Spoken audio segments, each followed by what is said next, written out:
எவ்வளவுதான் டயட் ரெஸ்ட்ரிக்ஷனாக நம்ம ஃபாலோ பண்ணாலும் வெயிட் லாஸ் ஆகலையா? இந்த 7 தவறுகள் நீங்கள் செய்கிறீங்களான்னு பார்த்துக்கோங்க.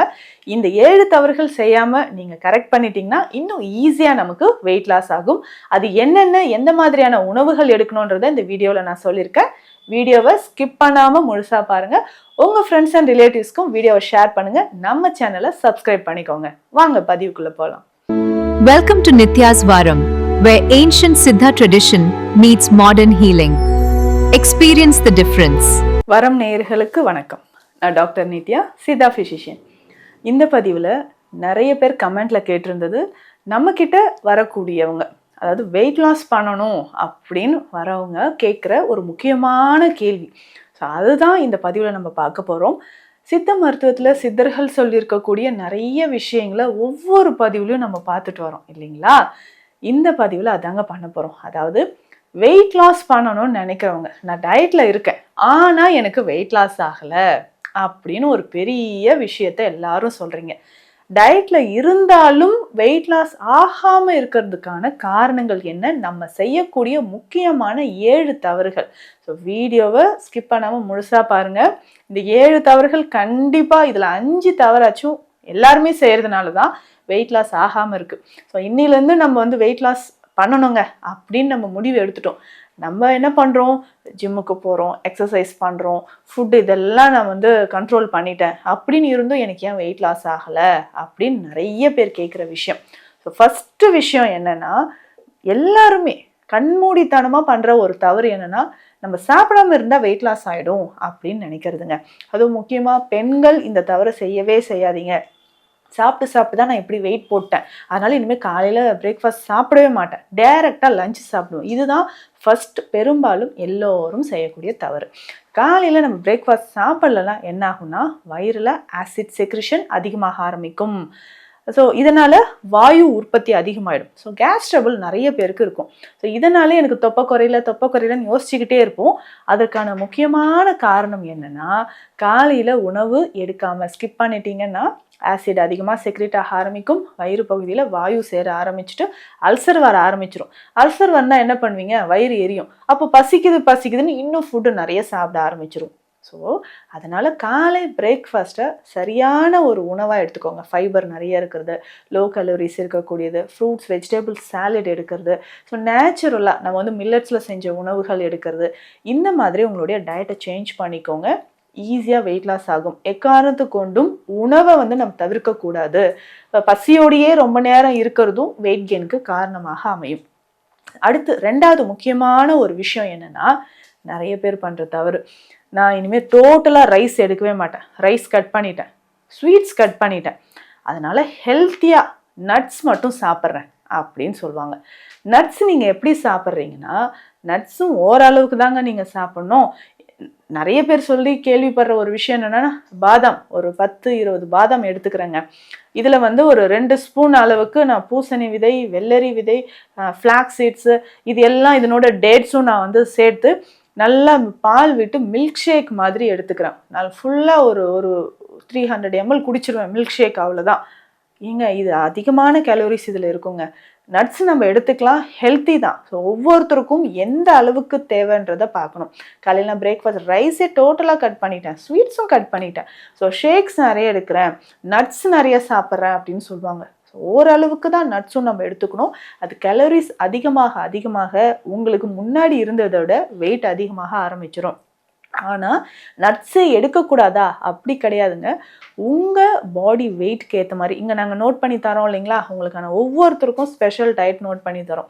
உங்கள் பாடி வெயிட் எவ்வளோ இருக்குது, இல்லை ஏற்கனவே சுகர் பிபி இருக்கா, அதுக்கேற்ற மாதிரி நம்ம டயட் நோட் பண்ணி தரோம் இல்லைங்களா, அந்த மாதிரி எடுத்துக்கோங்க. ஹெல்த்தி அப்படின்னு சொல்லிட்டு நட்ஸ் நிறைய சாப்பிட்றது, ஸோ மில்க் ஷேக்ஸ் நிறைய எடுத்துக்கிறது, இதுவும் நமக்கு வெயிட் கெயினுக்கு காரணமாக அமையும். 3வது முக்கியமான ஒரு விஷயம் என்னென்னா, நம்ம ஓகே ரைஸ் கட் பண்ணிட்டோம், ஃபுட்டெல்லாம் குறைச்சிட்டோம், 2 சப்பாத்தி தான், 2 இட்லி தான் சாப்பிட்றோம் அப்படின்னு நினச்சிட்டு இடையில நம்ம சாப்பிட்ற சில விஷயங்களை மறந்துடுவோம். பிரேக் டைமில் ஒரு காஃபியோ டீயோ குடிக்கிறது. ஸோ ஒரு நாளைக்கு 5-6 காஃபி குடிப்பாங்க, 5-6 டீ குடிப்பாங்க. ஸோ இடையில நம்ம கூல்ட்ரிங்க்ஸ் ஏதாவது குடிச்சிடுறோம். ஸோ டயர்டாக இருக்குது இந்த கூல்ட்ரிங்க்ஸ் குடிக்கலாமா, டயர்டாக இருக்குது இந்த ஜூஸில் இவ்வளோ சுகர் போட்டு குடிக்கலாமா, அப்போ அந்த சுகர் நம்ம எடுத்துக்கிறோம் இல்லைங்களா, அதை மறந்துடும். ஸோ இதுவுமே இடையில நீங்கள் வந்து கணக்கிலே இல்லாமல் சாப்பிட்ற சில உணவுகள், சில ஸ்நாக்ஸ் ஐட்டம்ஸும் நமக்கு வெயிட் கெயின் ஆகிறதுக்கு ஒரு முக்கியமான காரணமாக இருக்குது. அதுலேயும் நம்ம கவனம் செலுத்த வேண்டியது ரொம்ப அவசியம். அடுத்த 4வது விஷயம் என்ன தெரியுங்களா, நிறைய பேர் பண்ணுற தவறு, நான் வாக்கிங் போகிறேன் அதனால கண்டிப்பாக வெயிட் லாஸ் ஆகிடும், என்ன ஃபுட் வேணால் எடுத்துக்கலாம், காலையில் தான் நான் வந்து 1 hour வாக்கிங் போயிருக்கேன் இல்லையா, அதனால இன்றைக்கி நான் இது சாப்பிட்டா ஈஸியாக டைஜஷன் ஆகிடும், வெயிட் கெயின் ஆகாது, பேலன்ஸ் ஆகிடும் அப்படின்னு நினைக்கிறோம். ஸோ வாக்கிங் பண்ணுறது ஒரு வகையில் ஓகே, ஆனால் அதுக்கு ஏற்ற மாதிரி நம்ம உணவுகள் எடுக்கணும். ஸோ வெயிட் லாஸில் நம்ம இருந்துக்கிட்டே இருக்கிறோம், வெயிட் லாஸ்க்கான ப்ராசஸ் போயிட்டுருக்கு அப்படின்னா அதுக்கேற்ற மாதிரியான உணவுகளை கரெக்டாக நம்ம ஃபாலோ பண்ணும்போது தான் ஈஸியாக வெயிட் லாஸ் ஆகும். நீங்கள் வாக்கிங் போகிறீங்க, எக்ஸசைஸ் பண்ணுறீங்க அப்படின்னாலும் அதற்கேற்ற மாதிரியான ரிசல்ட்டும் உங்களுக்கு கிடைக்க ஆரம்பிக்கும்.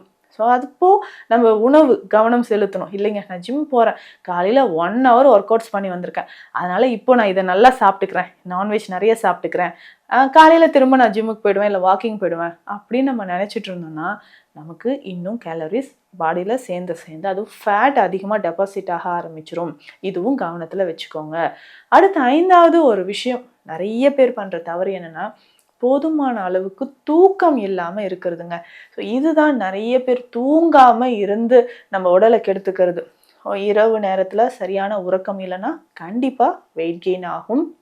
நான் தூங்குறேங்க, ஒரு 7 hours நான் நல்லாவே தூங்குறேன் அப்படின்னு நிறைய பேர் சொல்லுவாங்க. என்னென்னா லேட் நைட் தூங்கிட்டு ஒரு 2 மணியோ 3 மணியோ அந்த டைமில் தூங்கிட்டு காலையில் 9 o'clock 10 o'clock வரைக்கும் தூங்கிக்கிட்டே இருப்பாங்க. ஸோ அந்த தவறு செய்யாதீங்க, இதனால் கிடுகிடுன்னு வெயிட் கெயின் ஆக ஆரம்பிச்சிடும். இதுவும் நம்ம ரொம்ப கவனத்தில் வச்சுக்கிட்டே இருக்க வேண்டிய ஒரு விஷயம். ஸோ சரியான அளவுக்கு தூக்கம் ரொம்ப ரொம்ப முக்கியம், இதுவும் கவனத்தில் வச்சுக்கோங்க. 6வது முக்கியமான ஒரு தவறு என்ன தெரியுங்களா, எல்லாருமே செய்யக்கூடியது ஃபைபர் கண்டென்ட் எடுக்க மறந்துடுறோம். ஸோ ஃபைபர் கண்டென்ட் அப்படின்னு சொன்னால் சப்பாத்தி மட்டுமே சாப்பிட்டு வெயிட் லாஸ் பண்ணணும் அப்படின்னு கிடையாதுங்க. நிறைய வெஜிடபிள்ஸ் எடுத்துக்கோங்க, ஃப்ரூட்ஸ் நிறைய எடுத்துக்கோங்க. இதுலேயும் பண்ணக்கூடிய தவறு என்னென்னா ஃப்ரூட் ஜூஸாக நிறைய பேர் எடுக்கிறீங்க. ஜூஸாக வேண்டாம், ஒரு ஃப்ரூட் எடுக்கிறீங்கன்னா அது முழுசாக நல்லா சியூ பண்ணி நல்லா மென்று அதை சலைவாவோட மிக்ஸ் பண்ணி அந்த ஃபைபர் உள்ளே போகிற மாதிரி சாப்பிட்டுக்கோங்க. அதுலேயும் ஸ்பெஷலாக விட்டமின் சி இருக்கக்கூடிய ஃப்ரூட்ஸ், டெய்லி ஒரு நெல்லிக்காய் எடுக்கிறது ரொம்ப முக்கியமான ஒரு விஷயம். வெயிட் லாஸ் பண்ணணும்னு நினைக்கிறவங்க தினந்தோறும் நெல்லிக்காய் 1 சேர்த்துக்கலாம். அதே மாதிரி சாத்துக்குடி, ஆரஞ்சு, இது எல்லாமே நீங்கள் அப்படியே மென்று சாப்பிடும்போது ஈஸியாக அந்த ஃபைபர் நமக்கு நல்லாவே ஹெல்ப் பண்ணும் வெயிட் லாஸ்க்கு. இன்னொரு முக்கியமான விஷயம், ஃப்ரூட்ஸ் வகைகள்லே பார்த்தீங்கன்னா பைனாப்பிள் வெயிட் லாஸ்க்கு ரொம்ப ரொம்ப ஹெல்ப் பண்ணும். அது ஜூஸாக போட்டு ஃபில்டர் பண்ணி அந்த தண்ணி மட்டும் குடிக்காதீங்க, 2 ஸ்லைஸ் சாப்பிட்டாலும் அதை நல்லா சியூ பண்ணி சாப்பிட்டுக்கோங்க. அடுத்து லாஸ்ட்டாக 7வது முக்கியமான ஒரு தவறு, இது பெரும்பாலும் நிறைய பேர் பண்ணுறோம். அரைக்குறையாக ஒரு டயட் நம்ம ஃபாலோ பண்ணுறோம், சரியாக தூங்குறோமோ இல்லையோ, ஆனால் டெய்லி பண்ணுற ஒரு விஷயம் என்னென்னா வெயிட் செக் பண்ணிக்கிட்டே இருப்பாங்க. ஸோ டெய்லி காலையில் வெயிட் செக் பண்ணுவாங்க, நைட் வெயிட் செக் பண்ணுவாங்க. ஸோ அந்த மாதிரி அதுலேயே நம்ம வந்து மைண்ட் வச்சுட்டு இருக்க வேண்டாம். ஸோ நம்ம வெயிட் செக் பண்ணணுன்னா 2 weeks ஒன்ஸ் நீங்கள் வெயிட் செக் பண்ணால் போதும். ஸோ அப்போது நமக்கே தெரியும் என்னென்ன தவறுகள் செஞ்சுருக்கோம் அப்படின்றது.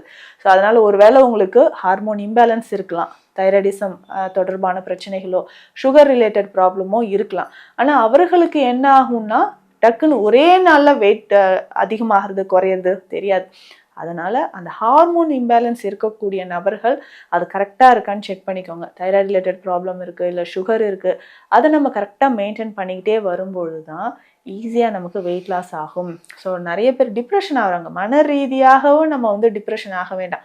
ஒரே நாளில் வெயிட் கெயின் ஆகிறது கிடையாது இல்லையா, கொஞ்சம் கொஞ்சமாக வெயிட் கெயின் ஆன மாதிரி தான் நமக்கு அதை ரிவர்ஸ் பண்ணுறதுக்கும் கொஞ்சம் டைம் எடுக்கும். ஸோ அதனால் மைண்டை ரிலாக்ஸ் பண்ணிக்கோங்க. இந்த 7 தவறுகள் நீங்கள் செஞ்சுட்டு இருந்தீங்கன்னா இதையும் கரெக்ட் பண்ணிக்கோங்க. இதில் ஏதாவது சந்தேகங்கள் இருந்தாலும் கமெண்ட்டில் சொல்லுங்கள். சித்த மருத்துவ ஆலோசனைகள் தேவைப்பட்டால் ஸ்க்ரீனில் இருக்கிற நம்பருக்கு கால் பண்ணுங்கள். நன்றி. Welcome to Nitya's Varam, where ancient Siddha tradition meets modern healing. Experience the difference.